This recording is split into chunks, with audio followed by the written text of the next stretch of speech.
Samantala, school bags at reading materials ipinamahagi ng Department of Education sa iba't ibang paaralan sa bansa.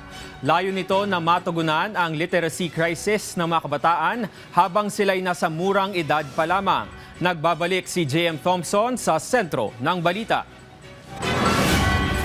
Naku po, hinihika si Hermie. Yan ang isa sa mga libro na ibinigay sa mga mag-aaral ng Taytay Elementary School sa Taytay, Rizal. Ngayong araw, sinimulan na ang pamamahagi ng mga storybooks at school bags and supplies sa mga paaralan sa iba't ibang bahagi ng bansa. Kasama sina Department of Education Assistant Secretary Silet Liboroco at Office of the Executive Secretary Yusek Georgina Hernandez Yang, katuwang ang ilang partners na nag-donate ng mga babasahin. I think it's also still part of the whole of government initiative to address the learning poverty, the learning crisis, and ensure that our children, especially those at the early grades, yung mga kinder to grade 3, ay magkaroon ng love for reading. Target ng programa na mabigyan ng mga kinder hanggang grade 3 learners. Sa kasalukuyan, mahigit 6 na milyong estudyante ang enrolled sa Key Stage 1. Sinasabing ito ang critical stage ng mga mag-aaral na magta-transition from learning to read to reading to learn.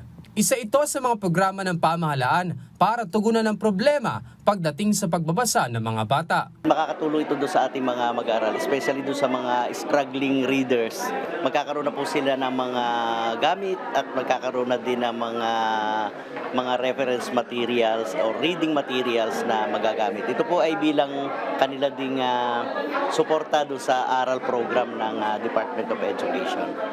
Naniniwala naman ang isang publishing house na isa sa mga katuwang ng pamahalaan na nagbigay ng mga libro na dapat pagtuunan ng pansin ng mga mag-aaral sa murang edad pa lamang para mahasa at malinang ang kanilang kakayahan sa pagbabasa. Dahil alam naman natin na merong literacy crisis ngayon sa ating bansa, kaya napakahalaga na makatulong tayo sa mga bata para mas matuto silang magbasa at mas mahalin nila ang pagbasa. So itong pag-donate namin ng storybooks, palagay ko parang maliit lang to na effort sa amin para makatulong na ma-solve natin ang krisis na ito. Sabay-sabay rin ngayong araw ang distribusyon ng mga school bags at storybooks sa ibang paaralan gaya ng Dawan Central Elementary School sa Mati City at Mandaue City Central School sa Mandaue City.